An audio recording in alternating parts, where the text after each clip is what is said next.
La chanteuse R&B Mia, de son vrai nom Mia Mary Harrison, n'a pas réellement disparu de la scène musicale, mais elle s'est éloignée des yeux du public.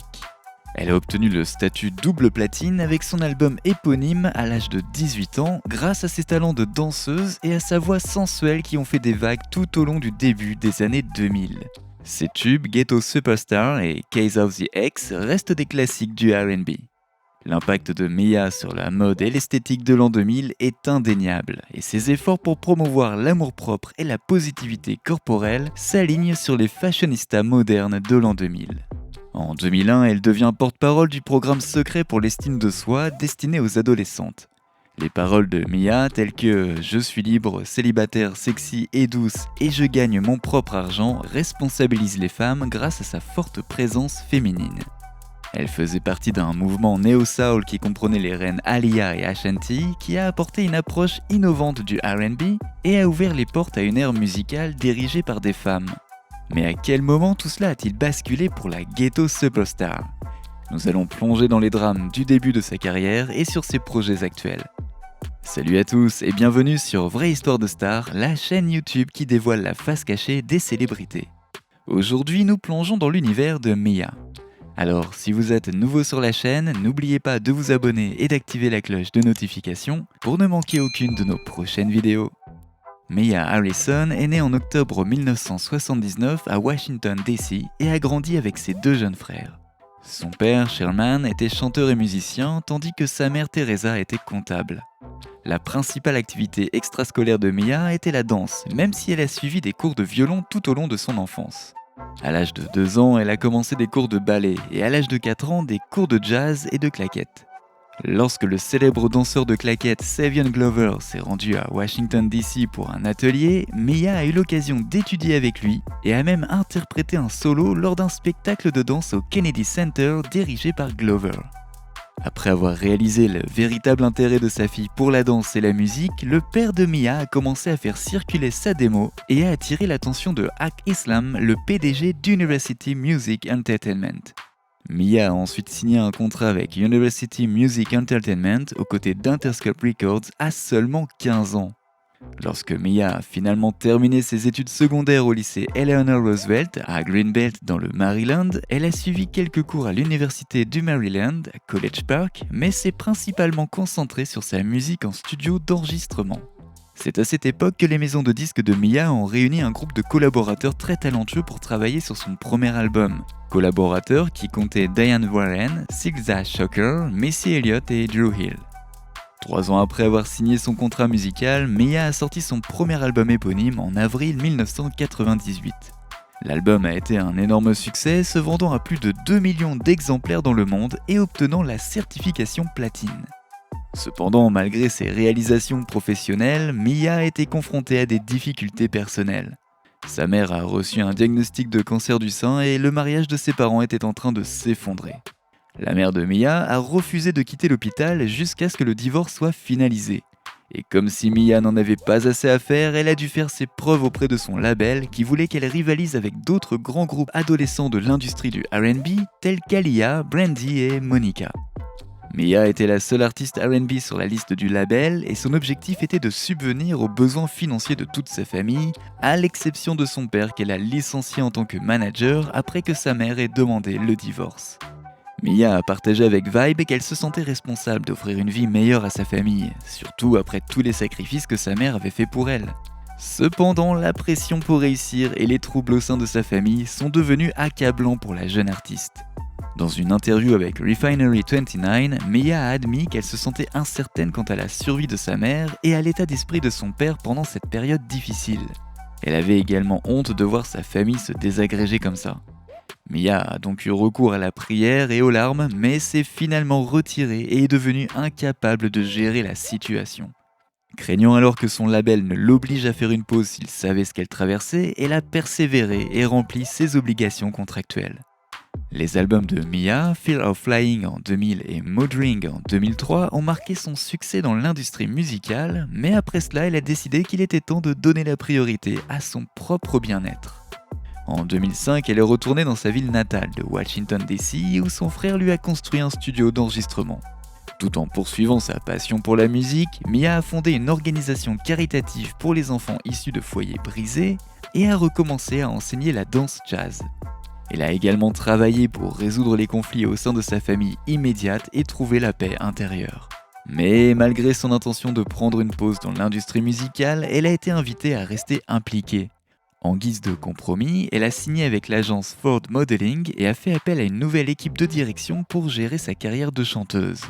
Mais cela pourrait finalement s'avérer être une erreur car récemment, Mia a révélé que sa nouvelle équipe de direction lui avait proposé de s'impliquer davantage dans des coups de pub de haut niveau pour booster sa carrière.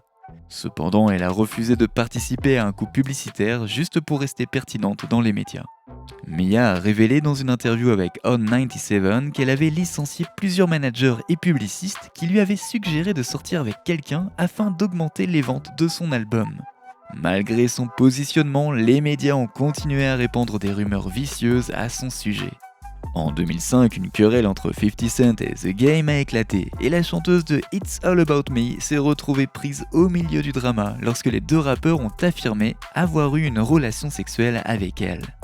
Mia a essayé d'ignorer les fausses allégations jusqu'à ce que 50 Cent publie la chanson Not Rich Still Lying en 2006 dans laquelle il se fait passer pour la voix de The Game et rappe ceci. Je me fais des sales bitches à présent, et je me suis même fait Mia, et je me la suis faite avant toi 50 Cent, tu es un menteur. Mia a réfuté à plusieurs reprises les fausses rumeurs depuis la tentative de 50 Cent de ternir sa réputation. Elle a nié toute relation amoureuse avec le rappeur et a souligné qu'ils n'étaient jamais sortis ensemble ou même embrassés. La chanteuse de R&B a ensuite refusé de participer à une interview sur le tapis rouge avec thisis50.com, le site officiel appartenant au rappeur new-yorkais transmettant simplement à l'intervieweur que 50 Cent avait bel et bien menti. Plus tard, dans une interview avec Vlad TV, Mia a révélé qu'elle et son père avaient eu une réunion avec Chris Lighty, le manager de 50 Cent, décédé depuis, afin de clarifier la situation. Cependant, 50 Cent aurait interrompu la réunion et a admis avoir menti sur son implication avec Mia. Même si la chanteuse espérait des excuses publiques de la part de 50 Cent, elle savait qu'il ne fallait pas trop s'y attendre.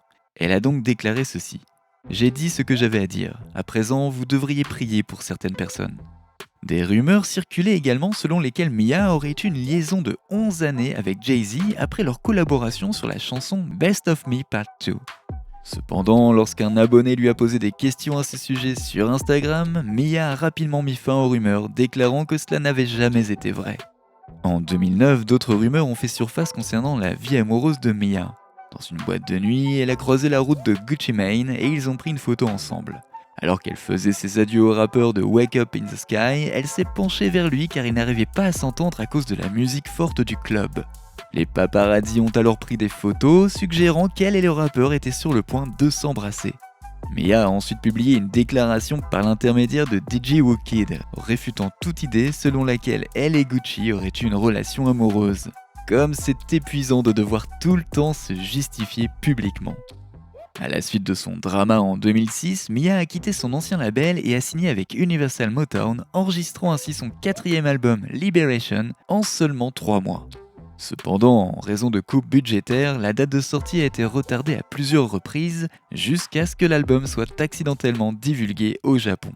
Frustrée par l'industrie, Mia a quitté Universal Motown et a créé son propre label Planet 9 en 2008. Malgré les difficultés initiales, Mia a progressivement construit ses propres relations et son travail acharné a finalement porté ses fruits. Selon The Boombox, Planet 9 est plus qu'un simple label. C'est un univers personnel pour Mia où elle peut paisiblement prier, méditer et suivre ses propres règles sans aucune pression extérieure.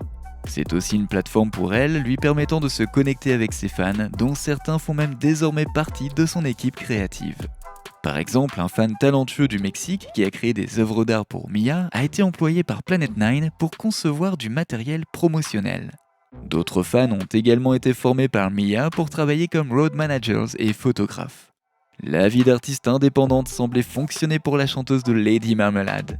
L'album Kiss de Mia est sorti en 2011, suivi de 3 EP indépendants en 2014 et 2015.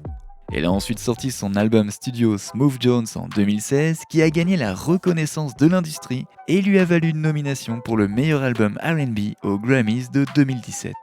Pour célébrer le 20e anniversaire de son premier album, Mia a sorti TKO The Knockout le 20 avril 2018.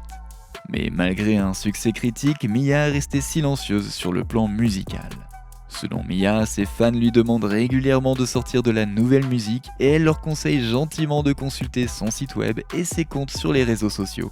Elle les informe qu'elle crée continuellement de la musique, mais qu'elle a adopté une nouvelle stratégie pour son métier, ce qui signifie souvent qu'elle n'obtient pas la reconnaissance qu'elle mérite de la part des stations de radio.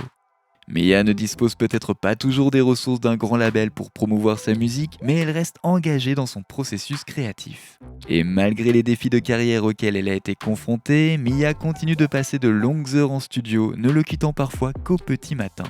Elle travaille ainsi toute la nuit et dort jusqu'à l'après-midi pour recommencer la nuit suivante.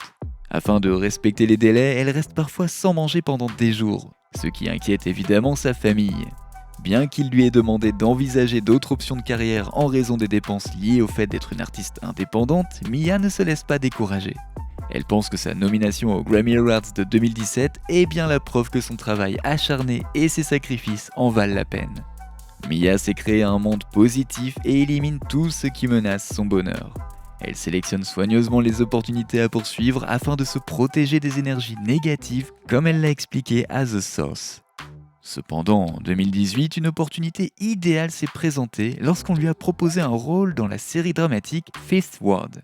En 2019, elle rejoint également l'émission Girls Cruise de VH1 avec son ami Lil Kim pour y célébrer ses 40 ans.